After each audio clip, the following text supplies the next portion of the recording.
Hey friends, I'm Michael Kingswood. It's story time. I keep this one pretty brief because I'm actually recording this ahead of time, going on travel a lot next week. It's actually Friday as I'm recording this and camping out with my boys this weekend for Friday night and into most of Saturday. And then I get to go up to Vegas Saturday evening and going to a workshop up there, which I'm missing the first couple of days too because of the camp out, but the camp out's totally worth it. In Vegas till Thursday, and then Vegas till Wednesday, come back and then fly to Philadelphia for my business meeting on Thursday and back on Friday. So I won't have any time to record next week in order to keep the new schedule going. Recording it early. How about that? Looking ahead for a change. So it's Friday the 21st of February when I'm recording this. This video will come out middle of next week. And so you'll be having only 1 or 2 days left on the story bundle, Visions of the Future story bundle that this book, Pericles Conspiracy, is a part of. And I hope you've checked it out already. If you haven't, definitely do so. In addition to the books being sold there in the bundle, some of the other writers involved have given out bonuses. Like Andy Reid's giving out free novella for people who purchase the bundle, and Leah Cutter is also doing a similar thing. I'll put the links to their offers down in the show notes and go from there. But that's so something to check out because it's cool. Right, but that's not the real reason you're here. We're here to continue reading the book. So this time, since the next 3 chapters are all fairly brief, I'm putting 3 chapters into this one. Picking up where we left on with Pericles, and let's get to it. Hope you guys enjoy. I'll talk to you again briefly on the flip side. Chapter 40. The Best Laid Plans. Joe's head hurt. Again. The sort of hurt that comes from thumping her mind against the wall repeatedly for days without the wall giving an inch. It made her empathize with migraine sufferers a bit more, as piercing as the ache was. She looked across the table at Jervis and Isaac and scowled. This was getting very old. Hell, it was past old. It was decaying in a grave. It had been 3 days, and she had not seen the outside of the CFL building. Of its innards she had seen little else besides the conference room where she had met Winston before, her quarters, and a small mess hall down the corridor. They had not let her back into the operations center. If she did not know better, she would have suspected they did not trust her, and wanted to keep her from seeing anything more than she absolutely needed to. That makes good sense. Her smile deepened. Of course it made sense. She would probably do the same in their place. But what she was about to embark on was risky. If she was captured, again, their best hope would be for her to have only limited information that she could pass along to the NSA when they inevitably broke her. It was not a pleasant thought. Certainly not one that she wanted to acknowledge or give credence to, however much she understood it. Now comes the hard part, said a voice from Joe's right. She turned her head and looked past Malcolm, who as always occupied the chair next to her, toward the last member of their small planning cell. A chubby woman of middling height who hailed from the Indian subcontinent from her facial features and skin tone. She wore her black hair down past her shoulders and had a severe face that made her look as though she was never content with anything. Her clothing was nothing to brag about, an off-white collared shirt and jeans that could have been bought at any department store. Her only jewelry was a thin silver necklace and a matching silver wedding ring. She was Jervis's second and his chief of operations, and she had displayed a remarkable penchant for details so far. "I'm glad you think getting the incubator out of the lab will be easy, Shawnee," Malcolm replied in a wry tone. Shawnee rolled her eyes and glanced at Jervis, who smirked but remained silent. "Up to this point in the operation," Shawnee said, "it is not much different than other operations we've undertaken in the past." Malcolm's mouth opened, but she went on before he could speak. "Tighter security, but the basic premise is the same. However," she looked between Malcolm and Joe with a deep, steady gaze, "we've never transported anything off-planet before." "That's all been arranged already," Joe said, trading looks with Isaac. "Right? Carl will pick us up and get us to Gagarin. From there, we just load the incubator aboard Agrippa and get underway." "Just like that?" "Yes." Isaac cleared his throat. "I have no doubt your man will come through, Captain," he said. "My company has already begun making the arrangements that will see him where he needs to be. I'm curious, however, as to just how you intend to make off with a starliner. Surely the passengers will object." Joe found herself grinning mischievously. "That's why I told Winston we had plenty of time." She picked up a pitcher of water that rested in the middle of the table and poured herself a glass, then took a sip. "Takes just over 2 weeks to fuel a starliner for departure. The fueling process is potentially hazardous, so we don't begin loading cargo and passengers until the procedure is complete and the fuel tanks have settled. That means we'll have a window of about 3 or 4 days between the completion of fueling and on-load." Shawnee pursed her lips. "How long does cargo loading usually take?" Joe shrugged. "A week. After that, there are 2 days of underway preps, and then off she goes. So if Agrippa is scheduled to depart on the 28th of this month, we need to be off by the 19th, or try for the next ship." Joe nodded. Shawnee frowned. Joe could see her running the numbers in her head. It was the 5th now. 2 weeks. Could they pull this off in 2 weeks? There were a lot of preparations to make, details to see to. They would not get much rest, but it was doable. It had to be. Jervis looked troubled. "So you're thinking to take the ship during the fueling settling time frame?" Joe nodded. "Won't that be dangerous? I expect you have to let the fuel settle for a reason." Malcolm piped up. "There is some risk of overpressurization and an explosion if the engines are brought online too soon after fueling." He held up a calming hand as Isaac opened his mouth to speak. "But the risk is small, and there are procedural steps we can take to minimize it. There's an emergency reactor and engine startup procedure just for cases like this." He smirked. "Well, not quite like this, but you get the idea." Jervis nodded slowly, exchanging a doubtful glance with Isaac. "Okay, but you'll still need 2 days to get ready for underway." Joe shook her head. "No, that's mostly for stowing consumables, moving the crew in, filling out paperwork. With just the 2 of us, we shouldn't need more than the minimal consumable load the company always maintains aboard the ship, and we're sure not going to file a flight plan." "Fine, but surely you can't just walk on board a starliner and fly away. There must be security."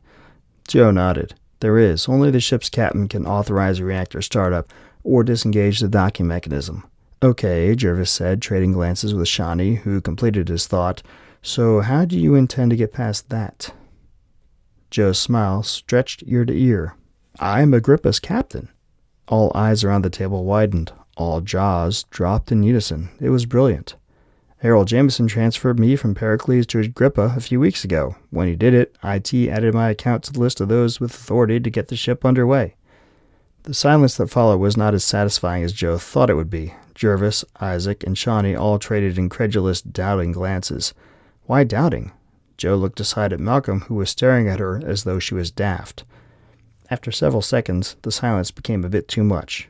"What?" "Joe," Malcolm said, "you're not the captain anymore." "I know that, so?" Isaac cleared his throat carefully. "So..."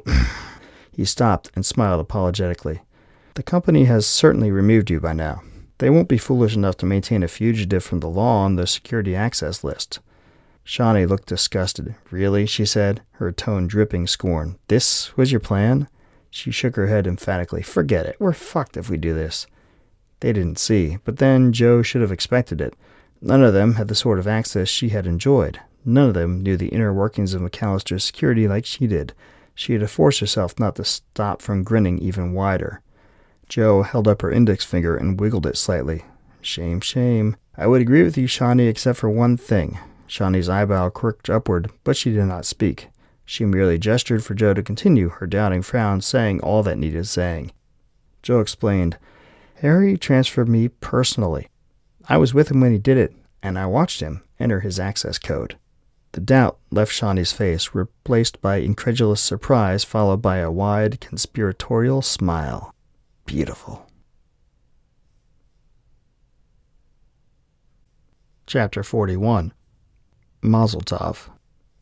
Jackie pressed her finger against the call box controller and settled back into her chair to wait. Her heart beat rapidly. Part of her mind that was linked to her implant took note of the rapid beat and shouted an alarm. Her heartbeat was so much higher than normal for her resting state, but she ignored it. She simply watched the television display and waited, her heart literally in her throat. After what seemed forever, the display flashed to life, revealing a man in his mid-youth, just as Jackie was. Well-built, with a strong, handsome face and a winning smile, he could have been on the cover of a news zine. And he had been. His hair was bleached blonde, nearly white, but that was to be expected from a man who spent most of his time on a surfboard in the tropics. He never had been one for a real job, but somehow he was the one with all the money. Jackie pushed the angry thoughts that threatened to burst through aside with a grimace that she did not quite hold in. "Jackie," the man said. "Stephen," she replied by way of greeting. "Is Celeste there?"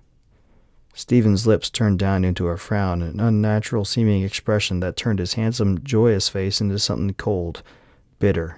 "She's getting ready," he said. He glanced off screen and paused for a moment before looking back at Jackie with an expression that screamed accusation. "This is a big day for her, you know. She cried for an hour when I told her you weren't going to be here." Stephen's words hit her like a physical blow. The last thing she ever wanted to do was hurt Celeste. She would cut her heart out before doing that, but duty called, and some things took precedence, whether Jackie liked it or not. "And you wonder why you lost your daughter." That thought was too much like the accusation in Stephen's eyes. Just put her on. Stephen scowled, and for a moment Jackie thought he would just disconnect the call. Part of her would not have blamed him if he did, and she braced herself for the screen to go black. Instead, he nodded and said, "Just a sec." Then he tapped something off screen, and his hold pattern flashed up on the televid. It was an image of Stephen smiling and giving a thumbs up, riding a surfboard through the tube of a breaking wave, probably on the North Shore, knowing him. Several minutes passed before the televid sprang back to life. Celeste sat there, beautiful in her bat mitzvah dress. Her father insisted on keeping his traditions, even though Jackie had turned her back on religion. Her dark brown locks, so similar in tone to Jackie's own, pulled back from her face by a pair of barrettes. She looked sad. No, she looked angry. It was like a lance through Jackie's heart. "Hey, baby," she said. Celeste snorted loudly. "Don't bother, Mom. I'm not only talking to you because Dad made me." "Celeste, I really wanted to be there, but—" "If you wanted to be here," Celeste snapped, "you would be. But you're not. And I'm the only girl whose mom ditched her on the most important day of her life." "Oh, but there will be far more important days in the future," Jackie wanted to say, "and I'll be at all of them." But she knew that would be small comfort, and maybe not even true. She had always told herself she would be there for Celeste, but it was one thing to lie to herself. It was another thing to lie to her daughter. "I'm sorry," Jackie said, as plainly and honestly as she could. "I want you to know I'm proud of you." "Yeah, whatever," Celeste said. Then the screen went black. Celeste had got the line. Jackie hung her head as tears welled up.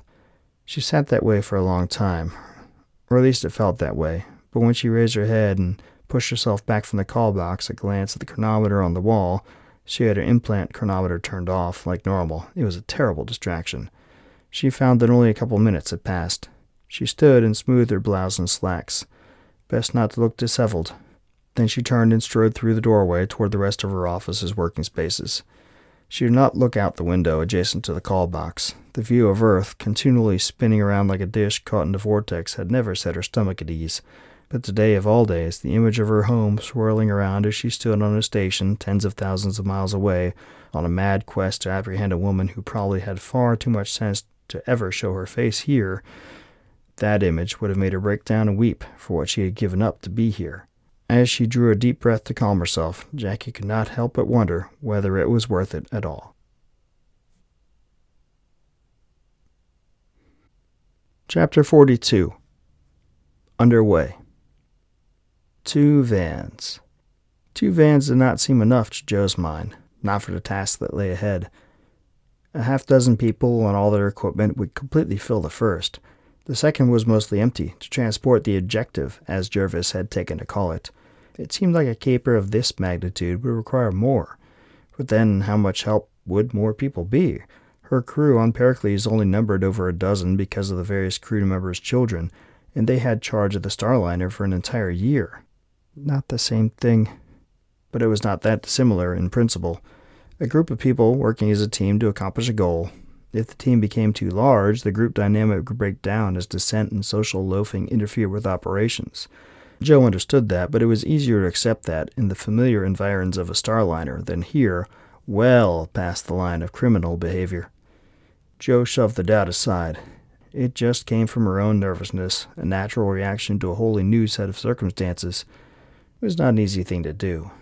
She watched as Jervis's men loaded the last of their equipment into the vans. As they slammed the tailgates shut, she found herself swallowing despite the fact that her throat was dry. She felt like a new hire just getting underway for the first time. Or at least, she felt how she imagined they would feel, how they had described it to her. Having grown up on the Starliners, she never got to experience that apprehension. Not in the same way they did. Nervous? Isaac's tone was dry, but beneath that concerned, the way an older captain might feel for a pilot standing her first qualified watch on the bridge without an instructor to keep an eye on her. Joe smiled slightly at that tone and looked back at him.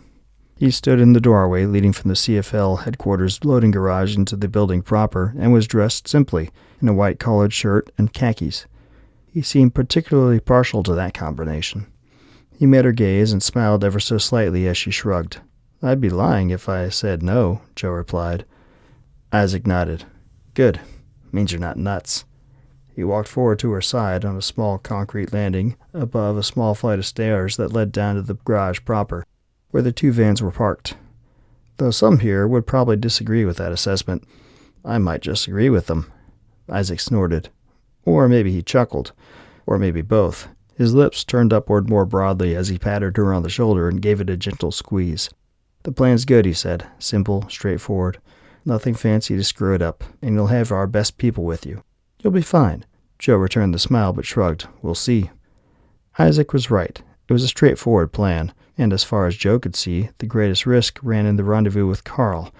The closest civilian airfield to Camp Tycho was only a couple hours' drive away, just outside of Alice Springs. But that would be too obvious a place to go, so they had selected a field to the north, near Darwin. It was a long drive, though. The map predicted about 18 hours. A lot could happen in that amount of time. There were plenty of ways for the NSA to find them, and once they did, Joe suppressed a shudder. That did not bear thinking on. What would be, and she needed to focus on doing whatever she could to make sure the mission turned out well, not poorly. She returned her eyes back to the floor of the garage, where her team, dressed casually in clothes that would not garner any attention between here and Camp Tycho, was forming up. Jervis stood to the side, along with Shawnee. They would not be going along, of course. He had higher-level responsibilities to deal with, and Shawnee, well, she was not cut out for field work. That had become clear very quickly. For organization and planning, though, she was a whiz. To Jervis's right was a slight woman with graying hair and amber-brown eyes named Courtney, who, so the others in Brisbane said, could crack any safe or cipher known to man. Jorgen, tall, blonde, and ugly, with a face like a cinder block and a body to match, knew about computers and security systems. Thomas and Grant were brothers. They were both young and muscular, and they had the look of military men. It helped that they bore a number of weapons visibly, and likely many others that she could not see. From the word around headquarters, they were very good in the fight. And then there was Malcolm and her.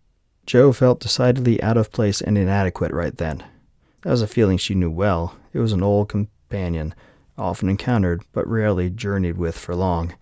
She had encountered it as that scared, young, newly minted pilot who took watch alone for the first time, when she had conned the ship in the port for the first time, even under the captain's watchful eye, when she had taken command and every member of her new crew eyed her with uncertainty as they made their first assessment of her qualifications and her quality.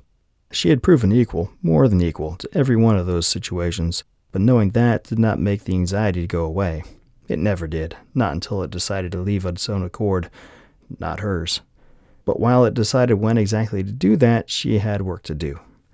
Joe cleared her throat and raised her voice. "Are we ready?" Silent nods from her team and a quick smile, somewhat forced she noticed, from Malcolm, who stood apart from the others a small distance, were the only response. Joe inhaled and paused, collecting her thoughts. This was one of those times when the leader is supposed to make an inspirational speech. She'd never been good at those. "We got a tough job," she said, "one I never thought I would be involved in. If you'd asked me 6 months ago, I was going to remain on Earth for another couple of years, treading water until my ship got out of the yards and I could go home again." That evoked some strange looks from the assembled people, planet-bound all. Few of them could understand how a ship was a cruise, and especially her captain's true home, no matter where they came from or how long they might stop planetside from time to time. "I never wanted anything else than to travel the stars and see what was out there. I certainly never thought I would give it all up to get into politics planetside." A smattering of chuckles answered her. Courtney wore an open grin of amusement, the two brothers matching smirks. At least they had some sense of humor, that would be helpful. Joe paused again, a sudden upwelling of emotion forcing her to get control. She had never said it straight out like that. She would never again be the captain. At least not on a ship she did not steal. It was one thing to know it. It was something else entirely to admit it aloud to other people. She surprised herself in the depth the loss of that telling drew out from within her. So much for being at peace with it.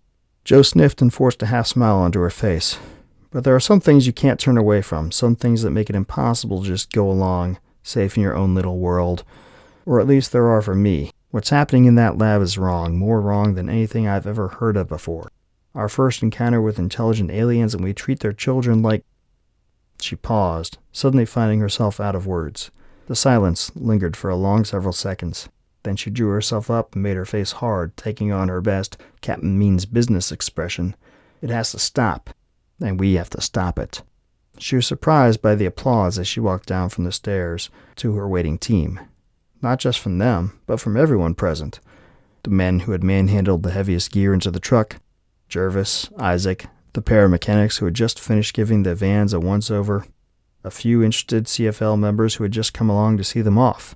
Everyone clapped for her little speech as though it had been the most inspirational thing ever. Even Malcolm was clapping. He wore a broad, proud grin as she stepped off the final stair. "Great speech," he said quietly as he fell in alongside her. Joe snorted, but she could not help but smile. The anxiety was gone, eclipsed by a warm glow of satisfaction. It was time to get underway.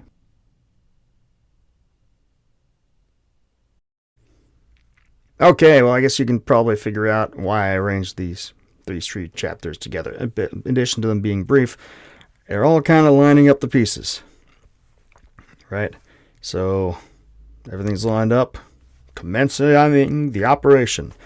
And, of course, looks like the bad guys have some things lined up, too. So we'll see how that works out. So chapter 42, there's 63 chapters in the book. So a lot of action still to come. And hope you stick around for it. I'm not going to talk your ear off too much this time, just because not too much else to say. Come back next week, and we'll do some more chapters. But definitely go check out that story bundle. Still a couple days. It goes through the end of the 27th of February, 2020. If you haven't checked it out yet, please do so. Storybundle.com/sci-fi, and I'll put the link in the show notes as well. And I go from there. But other than that, hey, come by, say hi at michaelkingswood.com. There you can shoot me an email if you want to. You can go to Facebook, facebook.com/michael.kingswood. I'm almost never there. Twitter, too. Again, don't like Twitter, but I have an account. I'll get back to you at some point if you contact me on either of those 2 places. It just might take me a little while just because I hate social media. With a passion. It's poison for civilized society. But that's neither here nor there. But if you go by the website, that's the best way to find me. And you can, if you really want to know what's going on, you can sign up for a newsletter there where I put out updates as to what I'm doing. And if you really like me, you can become a member of the website and show a little extra support that way too. I'm going to leave it here. Hope you guys have a great week. I'll talk to you next time. Until then, don't do anything I wouldn't do.